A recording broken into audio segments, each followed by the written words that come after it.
प्रिय विद्यार्थियों, हम यहाँ पर बीएससी पार्ट सेकंड का paper second systematics of angiosperms का अध्ययन कर रहे हैं। एंजियोस्पर्म्स टैक्सोनॉमी के अंतर्गत हमने पिछले दिनों में कुछ यूट्यूब लेसन के ज़रिए अध्ययन किया था। आज हम बहुत महत्वपूर्ण टॉपिक पर चर्चा करने के लिए यहाँ पर उपस्थित हैं।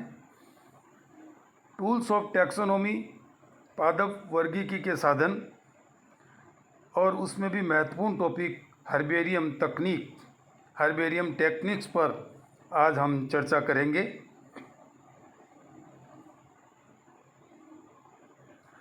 पादप वर्गीकी का हमने पिछले यूट्यूब लेसन में सामान्य परिचय एवं कार्यक्षेत्र, वर्गीकी का इतिहास और वर्गीकीय कुंजियों का अध्ययन हमने किया था।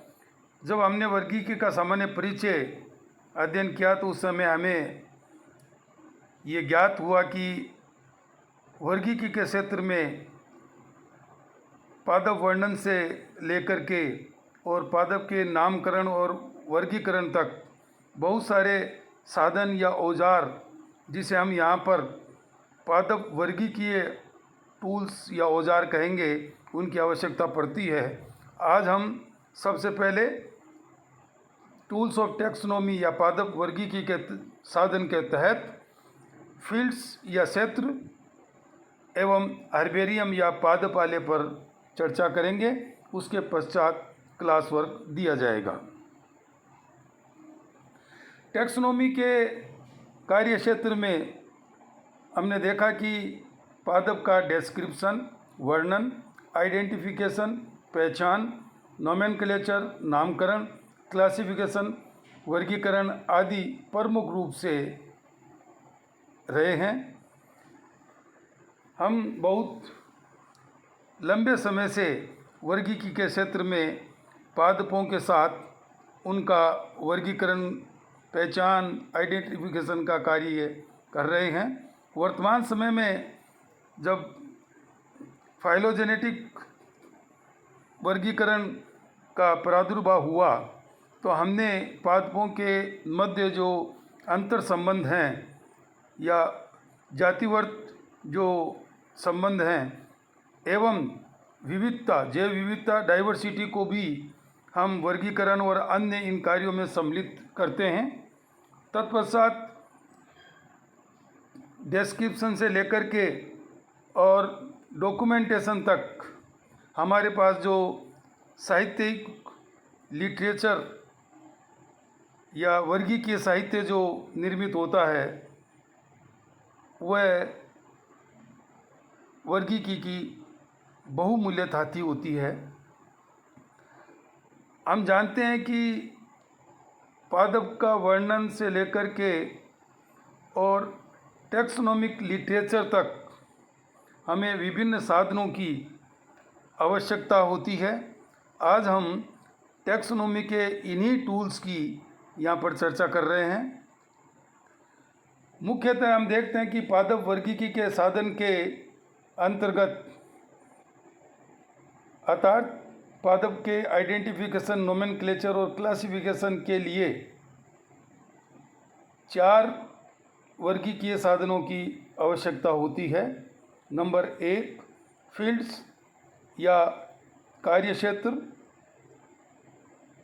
दूसरा हर्बेरियम या पादपाले, तीसरा बॉटनिकल गार्डन्स या वनस्पति उद्यान, चौथा टैक्सोनॉमिक लिटरेचर और लाइब्रेरी, वर्गीकी साहित्य या पुस्तकालय। फील्ड से तात्पर्य कि वह स्थान जहाँ पर हमें पादप नमूना लेने होते हैं अर्थात जहाँ पादप ग्रो करते हैं। हर्बेरियम का तात्पर्य है कि जिस प्रकार विद्यार्थियों के लिए पुस्तकें एक स्थान पर रख दी जाती है और उसे हम पुस्तकालय कहते हैं, ठीक इसी प्रकार पादपों की जो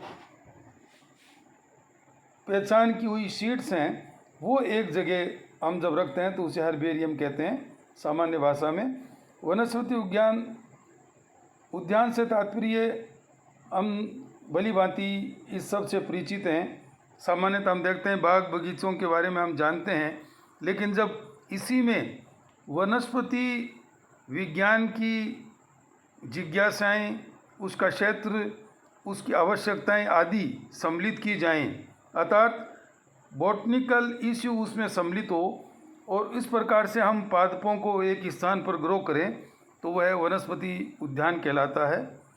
वर्गीकी साहित्य का तात्पर्य यह है कि पादप की पहचान से लेकर के और पादप का वर्गीकरण करने तक जिस प्रकार का साहित्य उसकी पहचान आदि कार्य में प्रयुक्त होता है तथा उसके उपरांत पुनः निर्मित होता जाता है, इन सब का हम एक जगह पर लेखन करते हैं, डॉक्यूमेंटेशन करते हैं, और ये एक वर्गीकी साहित्य या पुस्तकालय के रूप में हमारे सामने उपलब्ध होता है।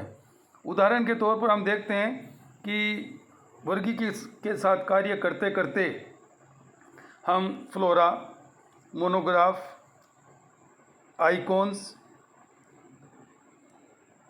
Drawings, photographs, manuals, manuscripts, field diaries आदि आदि जो हमारे कार्य में प्रयुक्त होती है, ये वर्गीकी साहित्य का निर्माण करती है। सबसे पहले हम वर्गीकी साहित्य में वर्गीकी साधन में हम फील्ड या क्षेत्र को लेते हैं। फील्ड या क्षेत्र का तात्पर्य उस अध्ययन क्षेत्र से है जहाँ से हम पादप के नमूने प्राप्त करते हैं। उसके पश्चात उसका पहचान, उसका वर्णन आदि कार्य हमें करना पड़ता है, और ये कार्य हम प्रयोगशाला में या प्रयोगशाला के बाहर दोनों जगह करते हैं। जिस स्थान को हमने अपना अध्ययन क्षेत्र बनाया है उस स्थान पर हमें इंटेंसिव एक्सकर्शन अर्थात सघन भ्रमण करना होता है, और ये सघन भ्रमण हमें प्रत्येक मौसम में कई बार तथा पादप की विभिन्न अवस्थाओं में भी कई बार हमें करना चाहिए, जिससे कि जो पादप नमूना हम लेते हैं उसकी संपूर्ण जो जीवन वर्त है वो हमारे अध्ययन क्षेत्र का हिस्सा बन जाए। फील्ड में एक महत्वपूर्ण जो टॉपिक है क्षेत्र सीमा निर्धारण, एरिया लिमिटेशंस, यानी हम अपने अध्ययन क्षेत्र को किस सीमा में परिबद्ध करते हैं, अर्थात हम जो कार्य कर रहे हैं, उदाहरण के तौर पर हम चाहते हैं कि फील्ड या क्षेत्र का निर्धारण हम अपने अध्ययन की आवश्यकता के अनुसार करते हैं। उदाहरण के तौर पर हम चाहते हैं कि एक जो आवास है, जैसे ग्रासलैंड है, हमारे आसपास की ग्रासलैंड की वेजिटेशन का फ्लोरल कंटेंट्स का अध्ययन करें, अर्थात वहाँ की फ्लोरल स्टडी करें। तो इस फ्लोरल स्टडी के लिए हमने एक आवास को, एक एरिया को निर्धारित और चिन्हित कर लिया है। इसे हम क्षेत्र सीमा निर्धारण कहते हैं। क्षेत्र सीमा निर्धारण में कई पैमाने हो सकते हैं। यहाँ पर जो वर्गीकी के क्षेत्र में फ्लोरल स्टडी और हर्बेरियम स्टडी के पॉइंट ऑफ व्यू से हम मुख्यतः दो प्रकार के दृष्टिकोण से ये क्षेत्र निर्धारण करते हैं। नंबर एक, इकोलॉजिकल स्टडीज़, पारिस्थितिकी के दृष्टिकोण से इसमें कई प्रकार के जो है वो आवास अध्ययन क्षेत्र बनते हैं, जैसे इक्वेटिक हैबिटेट, जलीय आवास, ग्रासलैंड हैबिटेट, घास स्थल आवास, डेजर्ट हैबिटेट, मरु आवास, ग्रेवल हैबिटेट, कंक्रीट आवास, हिली हैबिटेट, पर्वतीय आवास, फॉरेस्ट हैबिटेट, वन आवास, कल्टीवेटेड हैबिटेट, कृष्ट आवास आदि आदि।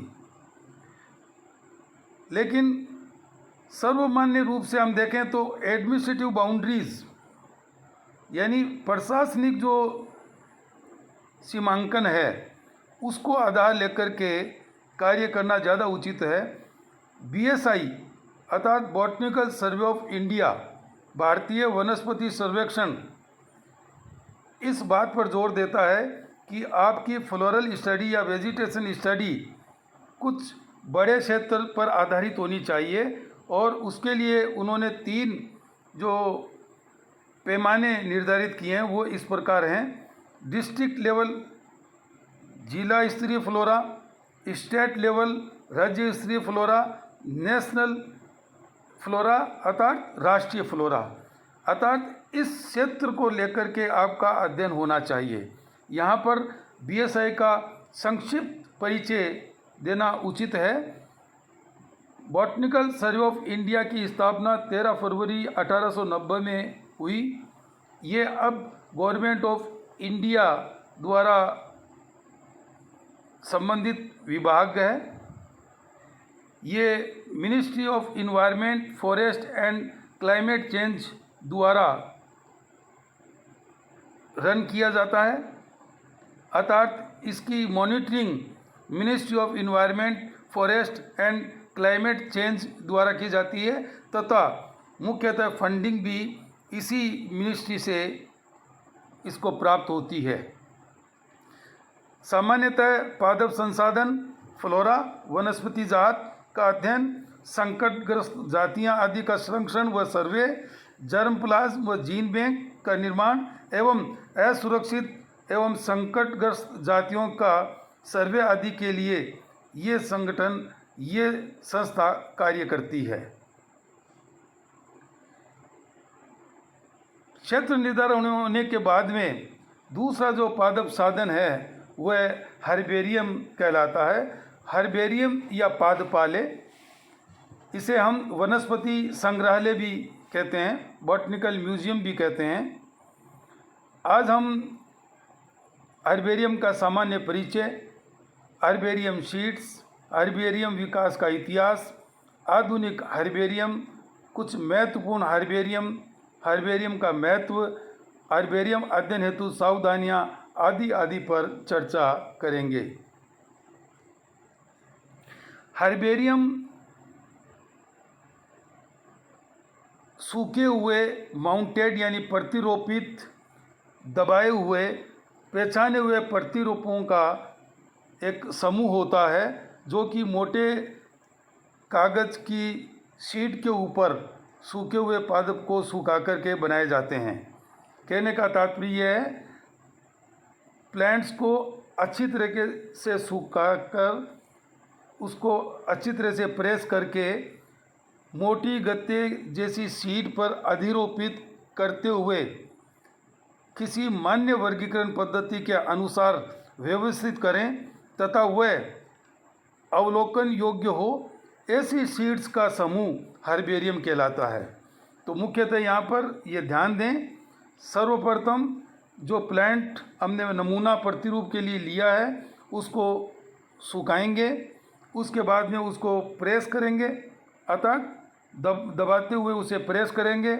उसके बाद में उसको मोटे कागज़ की शीट के ऊपर अधिरोपित या माउंट करेंगे तथा मान्य वर्गीकरण पद्धति के अनुसार उसको व्यवस्थित करेंगे।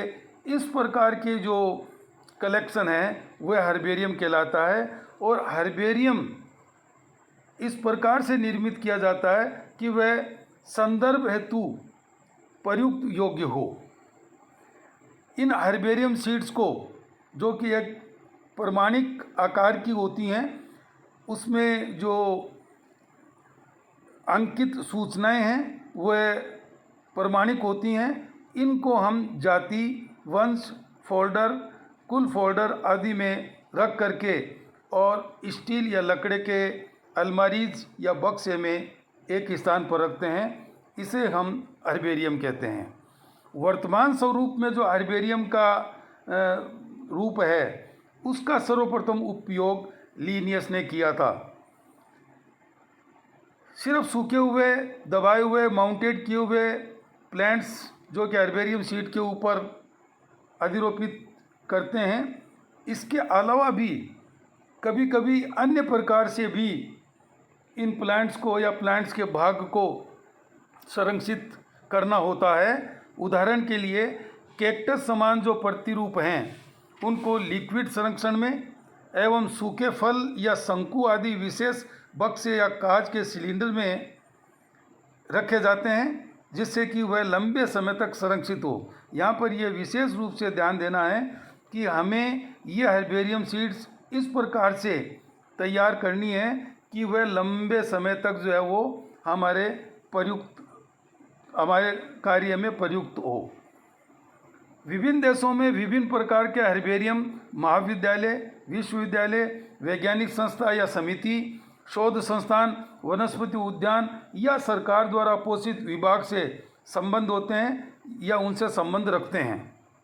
हर्बेरियम स्थानीय, क्षेत्रीय जैसे जिला स्तरीय, तहसील स्तरीय, राज्य स्तरीय और राष्ट्रीय महत्व के होते हैं। एक अध्ययन के अनुसार विश्व के महत्वपूर्ण 1600 हर्बेरियम इंडेक्स हर्बेरियोरम में सूचीबद्ध हैं। अर्थात ये एक प्लेटफॉर्म है जहाँ पर हर्बेरियम की पहचान, हर्बेरियम का जो है वो प्रचलन, हर्बेरियम की जो है वो प्रतिष्ठा आदि आदि जो है वो प्रयुक्त की जाती है या प्रचारित की जाती है। मैसूरी बॉटनिकल गार्डन एक मंथली न्यूज़पेपर हर्बेरियम को लेकर के और प्रकाशित करता है जिसका नाम है हर्बेरियम न्यूज़। ये लेटेस्ट जो न्यूज़ हैं हर्बेरियम के मुतालिक या नई तकनीक कोई विकसित की गई है या नया प्रकार का कोई आइडिया या नॉलेज जो प्रयुक्त हुआ है उन सब को विश्व पटल पर रखने का कार्य करता है। हर्बेरियम विकास का इतिहास की बात करें कि किस प्रकार से हर्बेरियम आज जो हमारे समक्ष है वह किस प्रकार से विकसित हुआ, तो सबसे पहले लूका घिनी जो इटली निवासी था उसका नाम हर्बेरियम विकास में आता है। ये प्रथम व्यक्ति थे जिन्होंने हर्बेरियम कला को अध्ययन के क्षेत्र में प्रयुक्त किया। इन्होंने सर्वप्रथम पादप एकत्रित किए, इनको सुखाया और उन्हें कागज़ पर फिक्स करके हर्बेरियम प्रतिरूप निर्मित किए। गेरार्डस सिबो जो कि लूका घिनी का विद्यार्थी था, 1532 में पादपों को एकत्रित करना, उनको संरक्षित करना आरंभ किया और हर्बेरियम के क्षेत्र में घिनी से आगे का कार्य किया। जॉन फाल्कनर ने जो कि ब्रिटेन का निवासी था, हर्बेरियम बनाने की कला लूका घिनी से सीखी थी। होमग्रेन एवं साथियों ने यह उल्लेख किया है कि 1653 में पेरिस का म्यूजियम ऑफ नेचुरल हिस्ट्री नामक बड़ा हर्बेरियम स्थापित हुआ। यहाँ हम एक चीज़ देखें, लीनियस के समय तक हर्बेरियम के क्षेत्र में ये प्रचलन था कि जो हर्बेरियम निर्मित किए जाते थे उसके तहत हर्बेरियम प्रतिरूपों को एक कागज़ पर माउंट किया जाता था, फिर उसको एक साथ करके पुस्तक रूप में बांध दिया जाता था और बाइंड कर दिया जाता था। पादपों को धागों से सिला जाता था, यानी उस कागज़ के ऊपर सुई धागे से उसको सिल दिया जाता था जिससे कि वह इधर उधर ना हो। लीनियस ने वर्तमान प्रारूप में जो कि अभी प्रचलित हर्बेरियम सीड्स युक्त हर्बेरियम है उसकी शुरुआत की। प्रत्येक प्रतिरूप को अलग हर्बेरियम सीट पर जमाने का जो कार्य है वह लीनियस ने आरंभ किया तथा उन्हें व्यवस्थित करना आरंभ किया, जिसका परिणाम आज हमारे सामने है कि लाखों प्रतिरूपों युक्त हर्बेरियम आज विश्व में मौजूद हैं। Herbarium of Indian botanical garden Calcutta जो कि अब कोलकाता है और इसका नाम भी अब केंद्रीय राष्ट्रीय हर्बेरियम है। 1793 में इसको स्थापित किया गया। संयुक्त राज्य अमेरिका में 1772 में स्लैम कॉलेज में सबसे पुराना हर्बेरियम आरंभ हुआ। 1812 में herbarium of academy of science Philadelphia का आरंभ हुआ। 1838 में मिशिगन विश्वविद्यालय हर्बेरियम, 1857 में मैसूरी बॉटनिकल गार्डन एवं 1868 में यूएस नेशनल हर्बेरियम स्थापित हुए। आरंभिक समय में कुछ प्रतिरूपों युक्त हर्बेरियम निर्मित हुए जो केवल स्थानीय या क्षेत्रीय महत्व के थे, परंतु वर्तमान समय में विशालकाय हर्बेरियम स्थापित हुए हैं जो प्रगत अध्ययन एवं शोध संस्थान के रूप में भी विकसित हुए हैं। वर्तमान में हम देखें, Paris, Leningrad, Cambridge, Geneva, Kolkata के हर्बेरियम बहुत बड़े शोध केंद्र के रूप में विद्यमान हैं। मॉडर्न हर्बेरियम अर्थात आज के जो आधुनिक हर्बेरियम है उनकी विशेषताएं क्या है, ये हम देखते हैं। अकॉर्डिंग टू फॉसबर्ग के अनुसार ए modern herbarium is a great feeling for information about plants. पादप की जो जानकारियाँ हैं उसकी बहुत अच्छी तरह से जानकारी आज के मॉडर्न हर्बेरियम प्रोवाइड करते हैं। किस रूप में? In the form of actual specimen of the plants, पादप के जो वास्तविक नमूने हैं उस फॉर्म में, तथा secondary in form of publish information, pictures and recorded notes. द्वितीयक रूप से जो प्रकाशित सूचनाएं हैं, पिक्चर्स हैं और रिकॉर्डेड नोट्स हैं, उस रूप में भी हमें ये बहुत सारी इन्फॉर्मेशन पादप के बारे में आज के नवीनतम या आधुनिक हर्बेरियम हमें प्रोवाइड करते हैं। According to Radford, a modern herbarium is a research, training and service institutions that serves as a reference center, documentation facility and data storehouse। कहने का तात्पर्य है कि रेडफोर्ड के अनुसार जो आधुनिक हर्बेरियम है वह शोध संस्थान के रूप में, ट्रेनिंग सेंटर के रूप में और सेवा प्रदायी संस्था के रूप में स्थापित हुए हैं, जो कि हमें तत्काल संदर्भ, डॉक्यूमेंटेशन और डेटा प्रोवाइड करने में प्रयुक्त होते हैं। It includes diverse collection of flowering plants, gymnosperm, ferns, liverworts, lichens, fungi, algae and fossils। तो कहने का तात्पर्य है कि ये हर्बेरियम अपने आप में संपूर्ण पादप जगत को सम्मिलित किए हुए निर्मित हो रहे हैं, जो कि हमें सभी प्रकार की इंफॉर्मेशन के साथ साथ microscopic slides, photographs, photomicrographs, wood specimen, camera lucida drawings, field notebooks, diaries, letters, unpublished reports, manuscripts, reprints और बॉटेनिकल इलस्ट्रेशन के द्वारा पादप वर्गीकी को सहायता करते हैं तथा वनस्पति विज्ञान के क्षेत्र में नवीनतम ज्ञान उपलब्ध कराते हैं। एक modern herbaria are utilise as reference centres, ये संदर्भ केंद्र के रूप में प्रयुक्त होते हैं फॉर आइडेंटिफिकेशन ऑफ प्लांट्स। पादप की पहचान के लिए आज के आधुनिक हर्बेरियम तत्काल संदर्भ केंद्र के रूप में स्थापित हुए हैं।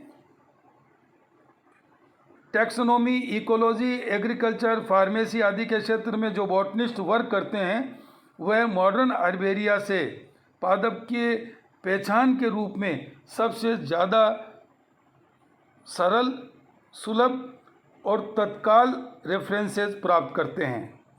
Modern herbaria are the documentation centre, ये दस्तावेज केंद्र या वनस्पति साहित्य के अधिकृत केंद्र के रूप में स्थापित हुए हैं, because they contain the specimen of new taxa.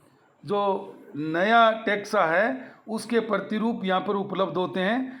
Plants belonging to new discoveries, नई खोज जो पादपों की हुई है वह सब यहाँ पर उपलब्ध होती हैं। प्लांट्स ऑफ इकोनॉमिक इम्पोर्टेंस, आर्थिक महत्व के जितने भी प्लांट्स हैं वो सब हर्बेरियम में उपलब्ध होते हैं। और पादप के वाउचर नमूने यहाँ पर उपलब्ध होते हैं जिनको हम साइटोलॉजिकल और साइटोजेनेटिक स्टडीज़ में प्रयुक्त करते हैं। बहुत महत्वपूर्ण पादपों के फोटोग्राफ्स और डॉक्यूमेंट्स जो कि इनकी वर्गीकीय शोध में हमें लाभप्रद होते हैं, सब ये मॉडर्न हर्बेरिया प्रोवाइड कराते हैं। जेनेटिसिस्ट, केमिस्ट, फार्मासिस्ट आदि के लिए ये डेटा स्टोर हाउस या डेटा संग्रह केंद्र के रूप में उपलब्ध होते हैं। They store data on ecology, habitat, distribution of the plants. जो वनस्पति विज्ञान की अन्य जो शाखाएं हैं उनके अध्ययन के लिए ये डेटा उपलब्ध कराते हैं। Modern herbaria provides training for young undergraduates, solve queries of scientist, environmentalist, doctors, public school students etcetera, and thus as service institutions. ये एक शैक्षणिक वृद्धि करने वाले संस्थान के रूप में या शिक्षण संस्थान के रूप में भी आज उपलब्ध हैं, क्योंकि जो यंग अंडर ग्रेजुएट स्टूडेंट्स हैं या साइंटिस्ट हैं उन सब की समस्याओं का निदान आज मॉडर्न हर्बेरिया द्वारा किया जा रहा है।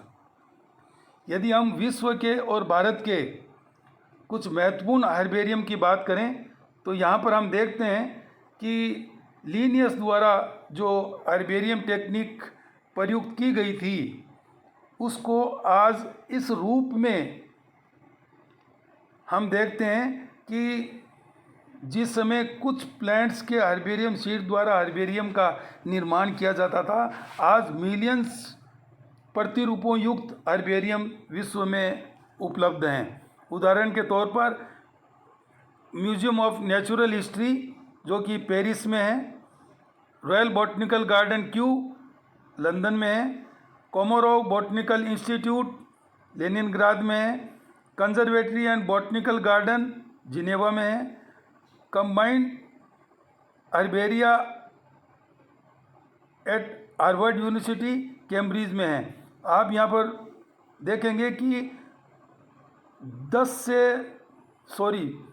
4 से 10 मिलियन तक के स्पेसिमेन यहाँ इन हर्बेरियम में मौजूद हैं, जो कि वर्ल्ड्स के लार्जेस्ट हर्बेरियम के रूप में आज ख्याति प्राप्त हैं। भारत में जो लार्जेस्ट हर्बेरियम है उसका थोड़ा सा हम यहाँ पर जिक्र करेंगे। The central national herbarium Calcutta जो अब कोलकाता है, herbarium of forest research institute Dehradun, botanical survey of India, भारतीय वनस्पति सर्वेक्षण के अपने खुद के सर्किल हैं, जैसे eastern circle, southern circle, northern circle, western circle, central circle. इनमें भी अलग अलग जगह पर इनके मुख्यालय हैं, वहाँ पर हर्बेरियम जो निर्मित किए गए हैं। National botanical garden herbarium Lucknow, ये भी बहुत बड़ा हर्बेरियम है। ब्लेटर हर्बेरियम जो कि बॉम्बे में है, अब जिसे मुंबई कहते हैं, ये भी बहुत बड़ा हर्बेरियम है भारत के दृष्टिकोण से।